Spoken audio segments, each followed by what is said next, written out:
Srinivasan sir சொல்லுங்கள் sir.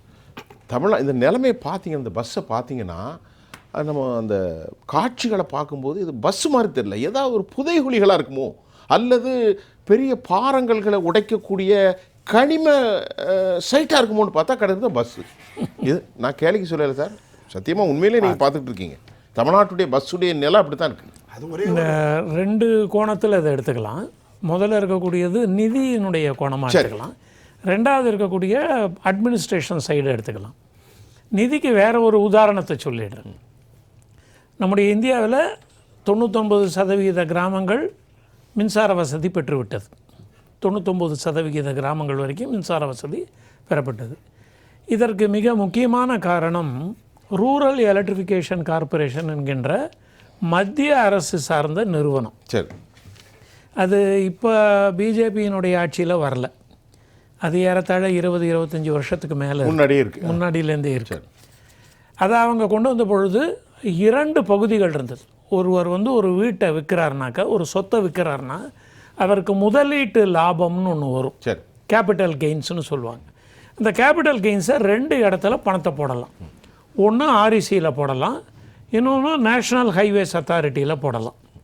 இப்போ எப்படி இருக்குன்னா, நேஷ்னல் ஹைவேஸ் அத்தாரிட்டி 10 நிமிஷம்தான் ஓப்பன் பண்ணுவாங்க. அதுக்குள்ளே அவங்க எவ்வளோ வாங்கணுமோ அந்த பணம் ஃபில்லப் ஆகிடும் 10 மினிட்ஸில். வருடம் முழுவதும் வாங்குகின்ற ஒரே அமைப்பு ஆர்இசி. இந்த பணம் வாங்கினதுனால தான் இந்த எலக்ட்ரிக்கல் வேலையை அவங்களால செய்ய முடிஞ்சது, மத்திய அரசால் செய்ய முடிஞ்சது. இதனுடைய ரகசியம் என்ன? ஒரு வருடத்திற்கு 1 கோடி வாங்குறாங்கன்னு வச்சுக்கோங்க. இந்த பாண்டை நான் போட வேண்டியது 5 வருடத்துக்கு. ஸோ 5 வருடத்துக்கு வரிசையாக 1 கோடி வாங்கியிருக்காங்கன்னா மொத்தம் 5 கோடி கையில் இருக்கும். 6வது வருடம் முதல் 1 கோடியை திரும்ப கொடுக்கணும். ஆனால் 6வது வருடம் புதுசாக 1 கோடி ரூபாய் போட்டுருவாங்க. ஸோ எப்போவுமே மத்திய அரசினுடைய இந்த அமைப்பின் கீழ் 5 கோடி ரூபாய் இருக்கும். 5 கோடி ரூபாய் அவர்கள் வைத்துக்கொண்டு இந்த மின் வசதியை அவர்களால் கொடுக்க முடிஞ்சது. இது நம்ம நாட்டில் நடந்திருக்கிற, நேரடியாக நாம் பார்த்திருக்கிற உதாரணம். இது கட்சி சார்ந்து கிடையாது, ஏன்னா முன்னாடியே போய். இப்போ Tamil Nadu state transport development corporation ஒன்று கிரீம்ஸ் ரோடுனுடைய ஆரம்ப பகுதியில் 1000 லைட்ஸ் மாஸ்க்கு பக்கத்தில் இருந்தது. அது இப்போ முழுமையாக செயல்படலை. மிக அற்புதமான அமைப்பு. ஞாயிற்றுக்கிழமை வேலை பண்ணுவாங்க.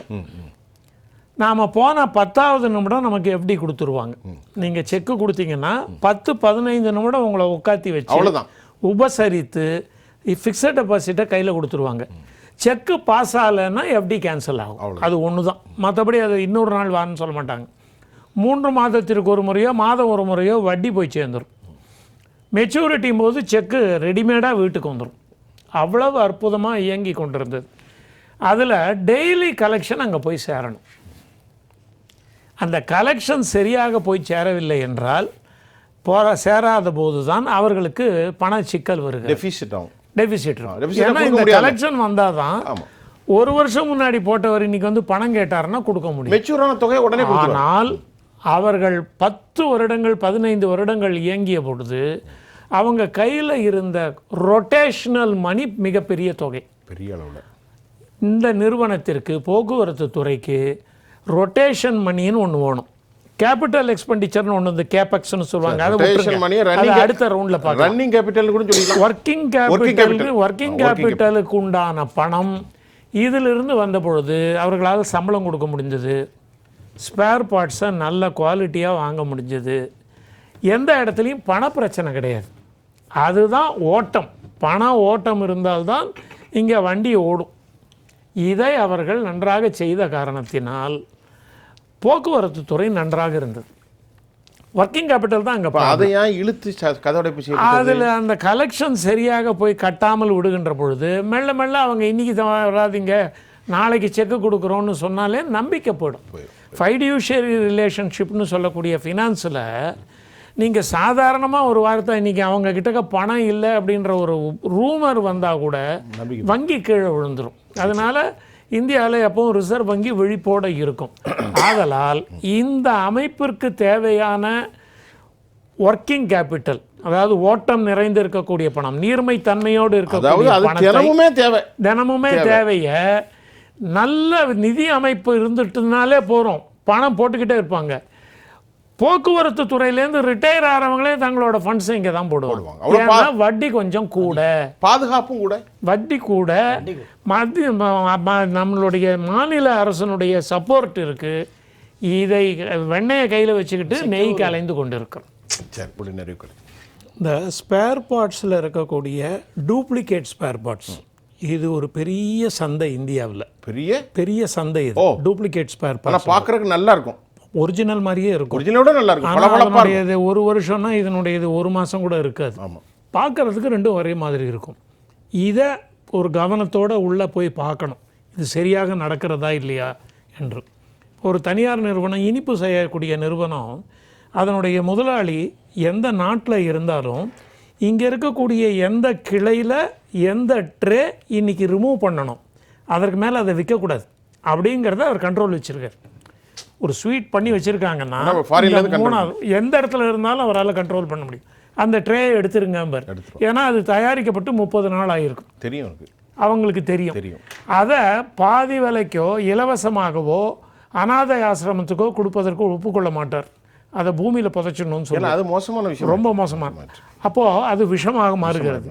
அதே மாதிரி தான் கயிறு கட்டப்பட்ட ஒரு கதவு, இது எந்த மாதிரி ஒரு நகருகின்ற குண்டுக்கு சமம். அது கயிறு இல்லை ஐயா, மத்தியில பெரிய பாதை ஓட்ட மட்டும் கொடுத்தாவே போதும், யாரா உளுந்த செத்த போயிடும். நீங்க அத்தனை வாகனத்தையும் வருமான இடங்கள் பாருங்க, வண்டி விளம்பர பகுதிகள், விளம்பர பலகைகள், பேருந்து நிலையத்தில் இருக்கக்கூடிய விளம்பர பலகை, இதை தாண்டி சிற்றுந்து, மின்னுந்து, ஃபீடர் ரூட்டுன்றதுல நல்ல லாபம் சம்பாதிக்கலாம், பணம் கொடுப்பதற்கு தயாராக இருப்பார். இது ஒரு பக்கம் விளம்பரத்தை நீங்க ஐபிஎல்ல பாருங்க.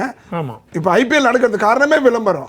ஒரு வாகனத்தை அத்தனைக்கும் நீங்க விளம்பரத்துல பயன்படுத்தினாவே மிகப்பெரிய, அவர் சொன்னார் பாருங்க, 6000 கோடி நிதி தர வேண்டிய. அரசுக்கும் தனியாருக்கும் இருக்கிற முரண் என்னன்னா, அக்ரிகல்ச்சர்ல மினிமம் சப்போர்ட் பிரைஸுக்கு சண்டை போட வேண்டியது. எம்எஸ்பிக்கு அவங்க என்ன சொல்றாங்க, தஞ்சாவூர் கோயம்புத்தூரில் இருக்கக்கூடிய அக்ரிகல்ச்சரல் பண்ணையில் நீங்கள் தயாரிங்க, அரிசியை உற்பத்தி செய்யுங்க, பயிரிடுங்க, எவ்வளவு செலவாகுதோ அதை கொடுங்க போகிறோன்றாங்க. நீங்கள் அரசாங்கத்தில் பண்ணுங்க, அதை கொடுங்கன்னு. நாம் 33 ரூபான்னு ஒரு ரேட்டு வச்சு 60 ரூபாய்க்கு அக்ரிமெண்ட்டு போடுறோன்னா, அது மறைமுகமான, அதில் கண்டக்டர் மாத்திரம் இருக்காரு அப்படின்னா அதில் சரியாக. ஒரு கேள்வி, தமிழ்நாட்டு அரசுடைய போக்குவரத்து துறை ஒரு நல்ல வருமானம் வரக்கூடிய துறை தானே? ஆமாங்க. அதனால தான் அது எப்படி இவங்களால கம்பேரிட்டிவ் அப்ரோச்சுன்னு ஒன்று சொல்லுவாங்க.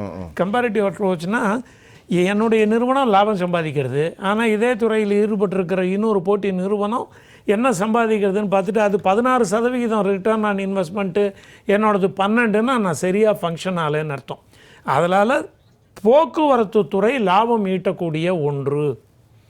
பிரைவேட் பஸ் எல்லாம் முதல்ல போய் மக்கள் ஏற்றி போயிடுவாங்க சார், பின்னாடி போகும் கவர்மெண்ட். லாபம் ஈட்டக்கூடிய ஒரு துறை தான். அதை மிஸ்மேனேஜ் பண்ணுறதுக்கு நமக்கு கொஞ்சம் புத்திசாலித்தனம் வேணும்.